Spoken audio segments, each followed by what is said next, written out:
उठता है कि विष्णु भगवान की मूर्ति है, विष्णु भगवान का मंदिर है, और वहां बकरा कैसे चढ़ाए जाते हैं, मुर्गा कैसे चढ़ाए जाते हैं। तो इस पर से हमने बहुत अध्ययन किया और आसपास के लोगों से इसकी जानकारी लिया। तब पता चला कि नाम रछड़िया के नाम से एक वो किस्सा बताते थे, और वो किस्सा जो है नहीं बल्कि पूर्णतः रूप से जो ऐतिहासिक रूप से ये 10वीं शताब्दी के आसपास, जिस समय कहना चाहिए जिसे पशुपालन युग कहा जाता था, उस समय की बात है। उस समय यहाँ पर रिछारिया नाम का कोई महापुरुष जन्म लिया था, और वो जन्म लेने के बाद उन्होंने यहाँ पर उनकी 9 लाख गौएं बताई जाती हैं। जो हमारा ग्वारी गांव है जहाँ पर मवेशियां रहती थी, मवेशी रहने की जगह को ग्वारी कहा जाता है, ग्वारी कहा जाता है। और बाजू में गोरखपुर है जहाँ पर दूध रखा जाता था, उसे गोरखपुर कहा जाता है। जहाँ पर मवेशियों की जो छोटी बछेरू होती है उनके लिए गुदनी बनाई जाती है, तो ये बाजू में गुदना गांव पड़ा है उसी गुदनी के ऊपर से। और ये सामने में भजिया है जहां से ये पूरे इसका संचालन किया जाता था, उसे भजिया कहा जाता है। तो इस प्रकार से इनके पास 9 लाख गौएं थी, और 9 लाख गौओं का संचालन यहाँ से दादा रिछारिया बाबा किया करते थे। और जिनके पास एक ऐसा साण था, एक नायक उस समय कहीं से वो भी 9 लाख गौएं लेकर के आ रहा था, और इसी तरह पहुंचा जो है उनकी आपस में एक दूसरे के बिजार के साथ लड़ाई हो गई।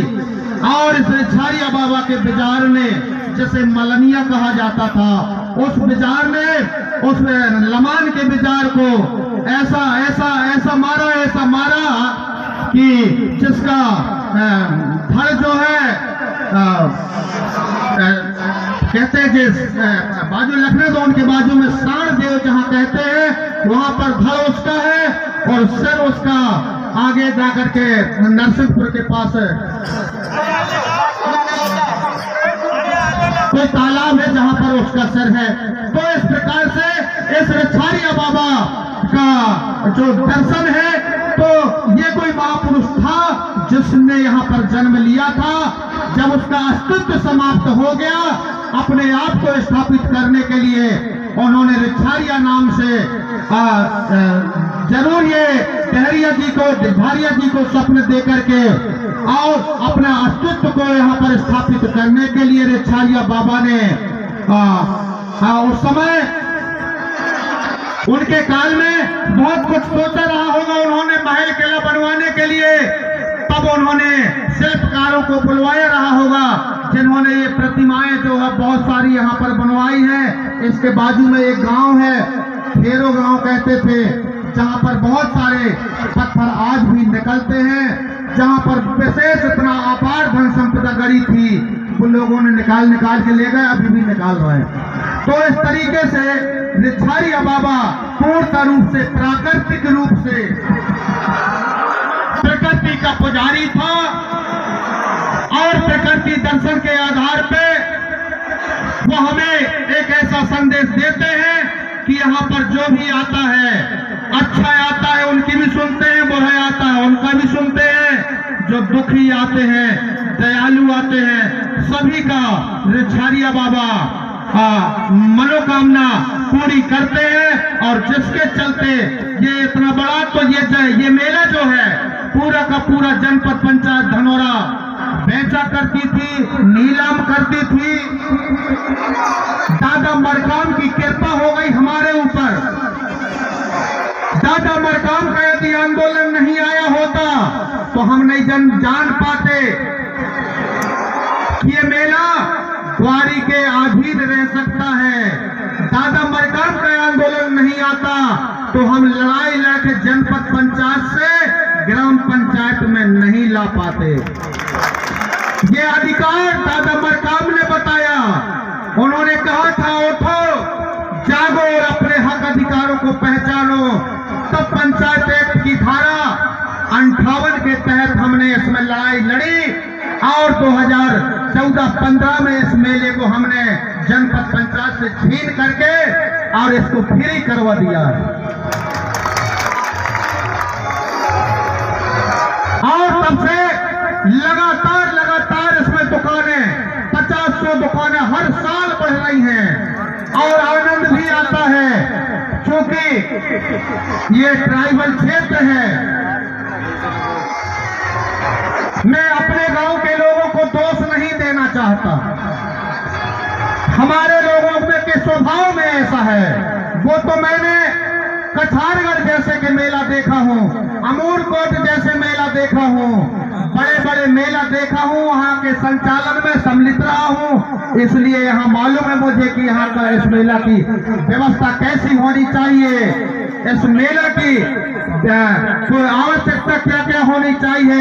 हमने यहाँ पर इस वर्ष किसी कारणवश पूर्ण रूप से इन्वॉल्व न होकर और समय समय पे ध्यान हमने यहाँ पर रखा है। बाकी इसके पहले हमने यहाँ पर पूरी सेवाएं देते रहे हैं। यहाँ पर पानी की व्यवस्था पूर्ण रूप से हम करते थे, यहाँ पर लाइट की व्यवस्था पूर्ण रूप से हम करते थे। उस समय इस मेला का परिसर का बहुत ज्यादा खराब था, उसमें जेसीबी मशीन तमाम प्रकार से और साफ सफाई करके और बहुत अच्छे से इसको हमने सजाने का काम किया है। और ये मेला जो है पूर्ण रूप से ट्राइबल क्षेत्र होने के नाते 5वीं अनुसूचित क्षेत्र का है, पैसा एक्ट वाला क्षेत्र है। तो इस तरह से इस मेले में बहुत लोगों का ये मानना है कि यह मेला जो है यहाँ पर ट्रस्ट बनना चाहिए, ये बनना चाहिए, वो बहुत सारी बातें आती हैं, लेकिन हम आज आपको यहाँ पर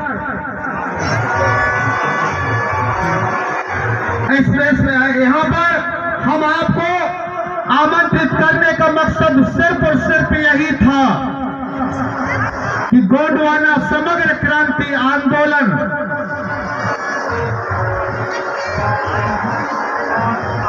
का जो एक बीज कहना चाहिए,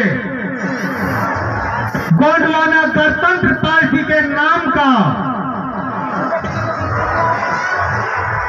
उस बीज से अनार का फल के तरह, जैसे अनार के फल में बहुत सारे अंदर दाने होते हैं और उन दानों से बहुत सारे पेड़ तैयार कर सकते हैं, ऐसे हम गोंडवाना गणतंत्र पार्टी का मात्र एक विधायक आपसे अनार के फल के बीज के तरह पूरे मध्य प्रदेश क्या देश के कोने कोने में और गोंडवाना गणतंत्र पार्टी का झंडा लहराने के आधार पर हम आपको यहाँ अवगत कराना चाहते हैं कि इस मेले में हमें आप मार्गदर्शन करेंगे कि हमें यहाँ पर आगे क्या क्या करना चाहिए, क्या नहीं करना चाहिए।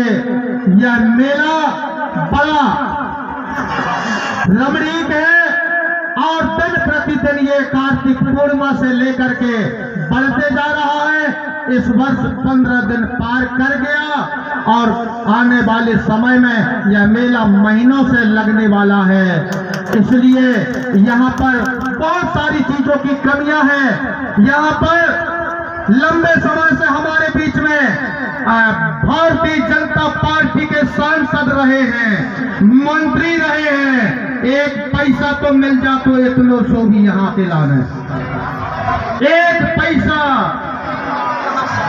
यहाँ पर भारतीय जनता पार्टी की 2-2 बार विधायक रही, एक पैसा रिछारिया बाबा के नाम से चढ़ा देती, बड़ा खुशी होती हमें।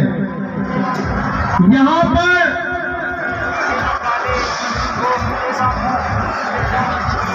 वर्तमान कांग्रेस का विधायक